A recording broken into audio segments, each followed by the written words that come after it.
বাংলাদেশ জামাতে ইসলামীর আমির সাহেব তিনি গেঞ্জি পরে মানে স্যান্ডেল গেঞ্জি বা গেঞ্জি পরে বন্যার্ত মানুষের কাছে কেন গেল এবং জামাত ইসলামীর আমিরের আশেপাশে তাকে ধরার জন্যই লোক লাগে, তাহলে সেই মানুষ বন্যার্ত মানুষের কাছে, বন্যায় পানিতে ডুবে যাওয়া মানুষজনের কাছে কেন গেল? জামাত ইসলামীর আমির গেঞ্জি পরে গেছে, খালি গায়ে তো যায় নাই। হ্যাঁ না, জামাত ইসলামীর আমিরের বা জামাত ইসলামীর পাচাটার আমার কোনো দরকার নাই, লিগেল কথাটা বলতে হবে। আল্লাহ তাআলা পৃথিবীতে পাঠাইছে মিথ্যা কথা বলার জন্য, মিথ্যাকে আশ্রয় দেওয়ার জন্য না, মিথ্যা কথা বলার জন্য না। জামাত ইসলামের আমির গেঞ্জি পরে গেছে, তাকে তো দেখলাম নিজ হাতে বন্যার্ত মানুষের কাছে টাকাও দিচ্ছে, হেল্প করতে গেছে।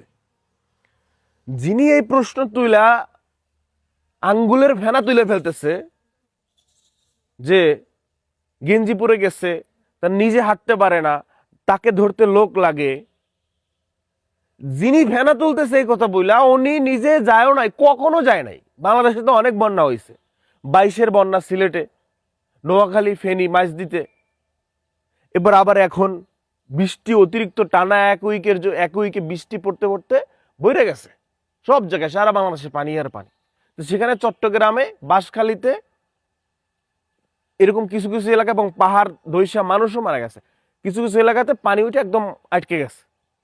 তো এখন যিনি সমালোচনা করতেছে তিনি এহো জনমে তার মায়ের পেটে থাকার অবস্থায় কি করছে সেটা সে ভালো জানে, এও জন্মে কখনো যায়ও না, কিন্তু সে এখন জামাতের আমিরের ভুল ধরতে আসছে।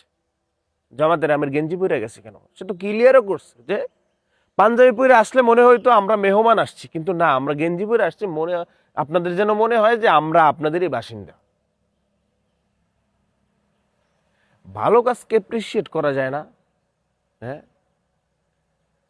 জামাত ইসলামের আমির তো গেঞ্জি পরে পায়জামা পরে দলবল নিয়ে নামে গেছে, মুরব্বী। তারপরও যদিও সে নিজেকে মুরব্বী ভাবে না, এখনো তার মনোবলটা ইয়ংদের মতো ভাবে, এটা ভালো জিনিস।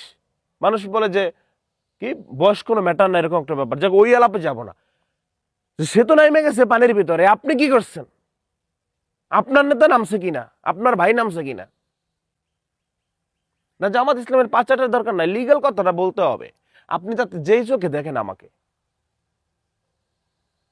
সম্ভবত যদি ভুল না করে থাকি যে জুলাই আগস্ট আন্দোলনে না যেন এর আগে পরে, আমার সঠিক তারিখটা মনে নাই, যে সবাই মিলে সরার যুদ্ধ নিয়ে মনে হয় বিশাল একটা সমাবেশ হচ্ছিল, তখন জামাত ইসলামের আমির ওখান থেকে কথা বলা অবস্থায় মনে হয় পড়ে গেছিল, স্টক করছিল অথবা সেন্সলেস হয়ে গেছিল।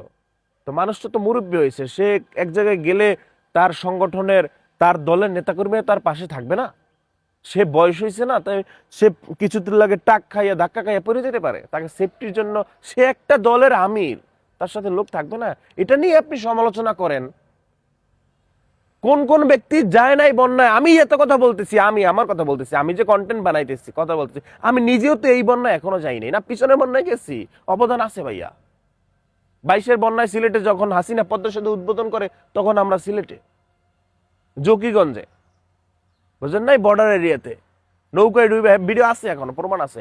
তারপর আপনার হচ্ছে কি ফেনীর বন্যায় লাস্টে যখন এই যে নোয়াখালী ফেনীতে বন্যা হইলো, গেছিলাম, ওই কথা বলে লাভ নাই, সেই আলাপে যাব না। যে আমি যে কথা বলতেছি, আমিও তো এই বন্যায় বাঁশখালীতে এই এই এই যে পানি উঠে গেছে, আমিও তো যাইনি, আমার তো কোনো অবদান নাই।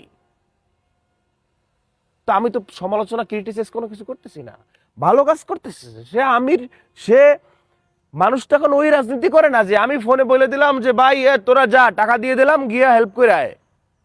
মানুষ তো চায় নেতৃত্বের মানুষ আমাদের সাথে আসুক, মানুষের সাথে মিশে যাক। তারেক রহমানকে দেখেন না, সেনাবাহিনী মহড়া দিতেছে, সেখানে বনে জঙ্গলে চলে গেছে, তাদের খাবার খাইতেছে, মাঠে ঘাটে হাঁটতেছে, ঘুরতেছে।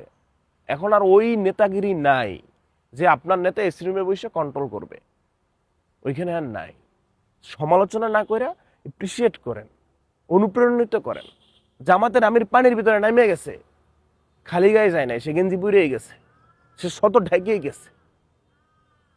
শালার ক্রিটিসাইজের জন্ম, ক্রিটিসাইজ।